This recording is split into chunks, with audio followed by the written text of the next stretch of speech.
এই রাস্তা দেখে বুঝার উপায় নেই এটা সিলেট কোম্পানিগঞ্জ উপজেলার ভিতরে সবচেয়ে বড় বাজার টুকের বাজারের রাস্তা এবং এই বাজারের প্রত্যেকটা অলিতে গলিতে এইরকম কাদাযুক্ত পচা পানি লেগেই আছে।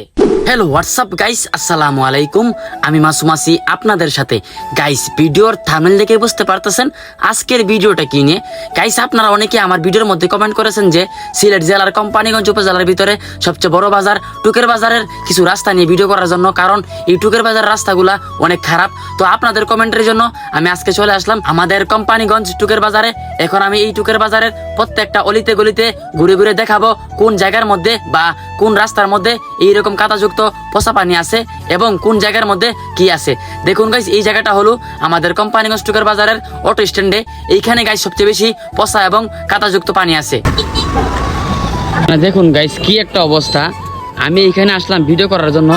আমি থাকা অবস্থায় দেখুন এই যে কলার বাখড়াটা এখানে তারা ফেলে দিছে, এইখান থেকে মানে এই ঘর থেকে সুন্দরভাবে এখানে এই ডাস্টবিনের মধ্যে তারা এটা ফেলে দিছে। একটা কথা বলি গাইস, এই বাজার অপরিষ্কার থাকার একমাত্র কারণ হলো এই বাজারের প্রত্যেকটা ব্যবসায়ীরা, কারণ তারা নিজেরাই নিজেদের ঘরের ময়লাগুলা এইখানে ফেলে দিয়ে যায়। আর guys gear cycle, bicycle, auto, van গাড়ির সকল প্রকার পার্টস পাওয়া যায় আমাদের এই দোকানে। আমাদের দোকানের লোকেশন হলো সিলেট কোম্পানিগঞ্জ টুকের বাজার, হাজী মুক্তার মার্কেটে। ওইখানে আসলে আপনারা পাবেন এইরকম সকল প্রকার পার্টস গুলা। আচ্ছা গাইস, এই জায়গাগুলো কি দেখে বোঝা যায় যে এটা কোম্পানিগঞ্জ উপজেলার টুকের বাজারের মধ্যে একটা গুরুত্বপূর্ণ একটা অংশ। এই জায়গাটা কিন্তু অটো স্ট্যান্ড, কোম্পানিগঞ্জ টুকের বাজার অটো স্ট্যান্ড আছে না, অটো স্ট্যান্ডের মধ্যে জায়গাটা মানে দেখে কি বোঝার কোনো উপায় আছে যে এটা মেইন রোডের অবস্থা মানে এতটা ভয়াবহ অবস্থা মানুষের কমেন্টের কারণে আমি আজকে এইখানে আসলাম শুধুমাত্র ভিডিও করার জন্য।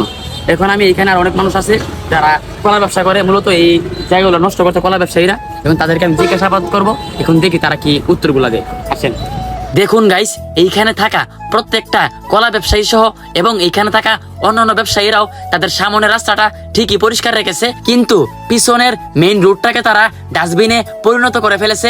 এখন আমি তাদেরকে জিজ্ঞাসাবাদ করব, দেখুন তারা কি বলে। কলা মানুষ খায় কিনে খায়, কারণ কলার মধ্যে অনেক পুষ্টি আছে। তো আপনাদের কলার দোকানের পিছনে বর্তমানে যে একটা অবস্থা, এইরকম অবস্থা যদি থাকে এখানে অনেক বড় বড় জীবাণু থাকবে। তখন ওই জীবাণুটা যখন এই কলার মধ্যে থাকবে, এই মিক্স হয়ে যাবে, তখন আমরা এই কলাটা আপনাদের কাছ থেকে কিনে নিয়ে খাবো। তখন উপকারের বদলে ক্ষতি হবে না, উপকার হবে বলে ক্ষতি হবে।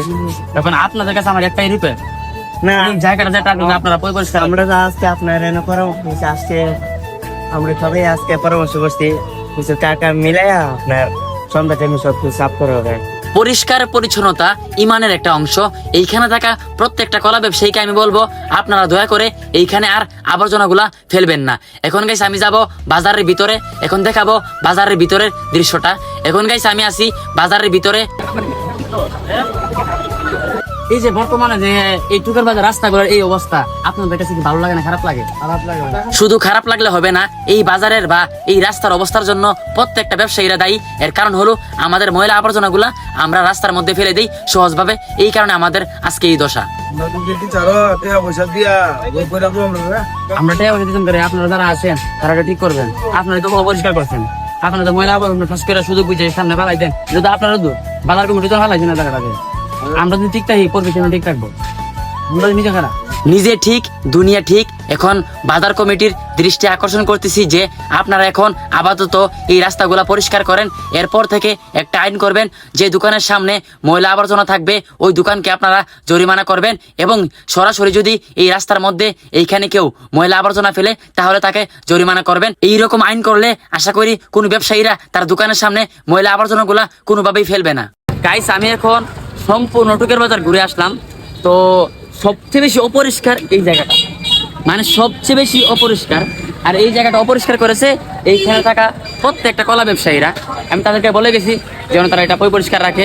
আর গাইস এইখানে ভিডিও বানানোর একমাত্র কারণ হলো আপনারা অনেক বেশি বেশি করে এই টুকের বাজার নিয়ে ভিডিও বানানোর জন্য, এই রাস্তা নিয়ে ভিডিও বানানোর জন্য বেশি করে কমেন্ট করেছেন। ওই কারণে আজকে এইখানে আমি আসলাম ভিডিও বানানোর জন্য। তো গাইস আজকের ভিডিওটা এই পর্যন্তই।